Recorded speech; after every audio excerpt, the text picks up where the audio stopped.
নমস্কাৰ নিউজ 20 লৈ আপোনালোক সকলোকে স্বাগতম জনাইছো আৰু দিনটোৰ কেইটামান গুৰুত্বপূৰ্ণ বাতৰি আপোনালোকলৈ আগবঢ়াই দিবলৈ লৈছো। আজিৰ প্ৰথম বাতৰিটো হৈছে নামভৰ্তিক লৈ বিপাঙত পৰিছে ৰাজ্যৰ হাজাৰ হাজাৰ ছাত্ৰ-ছাত্ৰী।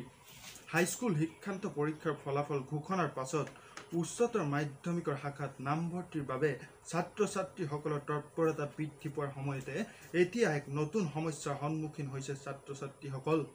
জানিব পৰা মতে এইবাৰ চৰকাৰী উচ্চতৰ মাধ্যমিক বিদ্যালয়, মহাবিদ্যালয়, কনিষ্ঠ মহাবিদ্যালয়ত নতুনকৈ নামভৰ্তিৰ সময়ত ছাত্ৰ-ছাত্ৰীক বেংক একাউণ্ট থকাটো বাধ্যতামূলক কৰা হৈছে।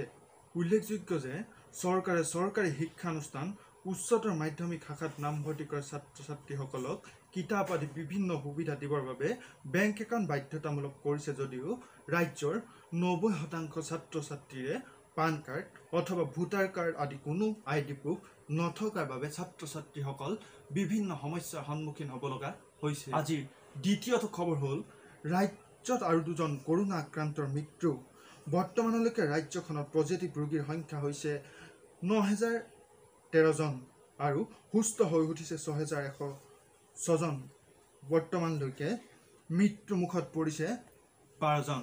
আজিৰ তৃতীয়টো খবৰ হৈছে বানৰ কবলত পৰিছে ৰাজ্যৰ কেইবাখনো জিলা।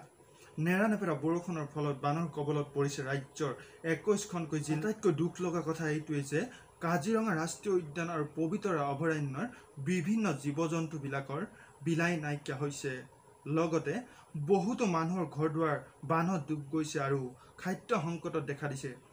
জানিব পৰা মতে অসমত এইকেইদিনতে বানপানী আৰু ভূমিস্খলনত মৃত্যু হোৱা লোকৰ সংখ্যা 33 জন হৈছে। টিকটকৰ সলনি এইবাৰ ওলাইছে চিংগাৰী নামৰ এটা ইণ্ডিয়ান এপ।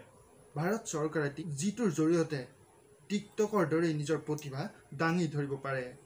বৰ্তমানলৈকে এই এপটো প্লে ষ্টৰৰ পৰা 10 মিলিয়নতকৈ অধিক লোকে ডাউনলোড কৰি ৰাখিছে। ইয়াৰ পিছৰ বাতৰিটো হৈছে মধ্যপ্ৰদেশত 28 জন নতুন মন্ত্ৰীৰ শপত গ্ৰহণ। মধ্যপ্ৰদেশৰ শিৱৰাজ সিং চৌহানৰ নেতৃত্বাধীন বিজেপি চৰকাৰে 28 গৰাকী নতুন মন্ত্ৰীক লৈ মন্ত্ৰীসভা সম্প্ৰসাৰণ কৰে। ৰাজ্যখনৰ ভাৰপ্ৰাপ্ত ৰাজ্যপাল আনন্দীবেন পেটেলে এই নৱনিযুক্ত মন্ত্ৰীসকলক শপত বাক্য পাঠ কৰায়। ইয়াৰ পাছৰ বাতৰিটো হৈছে ৰাষ্ট্ৰসংঘত পুনৰ মুখ থেকেচা খালে পাক আৰু চীনে। এইবাৰ ভাৰতৰ বিৰুদ্ধে অভিযোগ উত্থাপন কৰি ৰাষ্ট্ৰসংঘত পুনৰ মুখ থেকেচা খালে চুবুৰীয়া চীন আৰু পাকিস্তানে। যোৱা 19 জুনত পাক ষ্টক এক্সচেঞ্জত সন্ত্ৰাসবাদী আক্ৰমণ হোৱাৰ পাছত পাক প্ৰধানমন্ত্ৰী আৰু বৈদেশিক মন্ত্ৰীয়ে ভাৰতলৈ অভিযোগৰ আঙুলি টোৱাইছিল। ইয়াকে লৈ পাকিস্তানে সাজু কৰা এটা নিন্দাসূচক প্ৰস্তাৱ ৰাষ্ট্ৰসংঘৰ নিৰাপত্তা পৰিষদত উত্থাপনৰ অপচেষ্টা চলায় চীনে। এই প্ৰস্তাৱ অনুসৰি সন্ত্ৰাসবাদীৰ পৃষ্ঠপোষক সাহায্যকাৰীক আন্তঃৰাষ্ট্ৰীয় আইনৰ মতে বিচাৰৰ আওতালৈ অনাৰ বাবে সকলো সদস্য ৰাষ্ট্ৰৰ সমৰ্থন বিচাৰে। কিন্তু নিৰ্ধাৰিত সময়ৰ পূৰ্বে জাৰ্মানীয়ে বিষয়টোৰ ওপৰত হস্তক্ষেপ কৰি আপত্তি দৰ্শায়। পিছত জাৰ্মানীক সহযোগ কৰে আমেৰিকায়ো। আৰু শেষত আমি দিবলৈ লৈছো ভাৰতবৰ্ষৰ কৰোনাৰ আপডেট।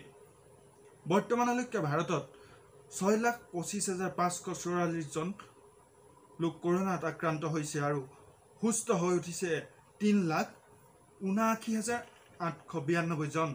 এতিয়ালৈকে ভাৰতবৰ্ষত কৰোনা ৰোগীৰ মৃত্যুৰ সংখ্যা হৈছে 18,213 জন। আজিৰ ভিডিঅ'টো ইমানতে সামৰণি মাৰিছোঁ আৰু আশা কৰিছোঁ যদি ভিডিঅ'টো চাই অলপ হ'লেও ভাল পালে তেন্তে এটা লাইক কৰিব আৰু আমাৰ চেনেলটো ছাবস্ক্ৰাইব কৰি থৈ যাবলৈ নাপাহৰিব। ধন্যবাদ।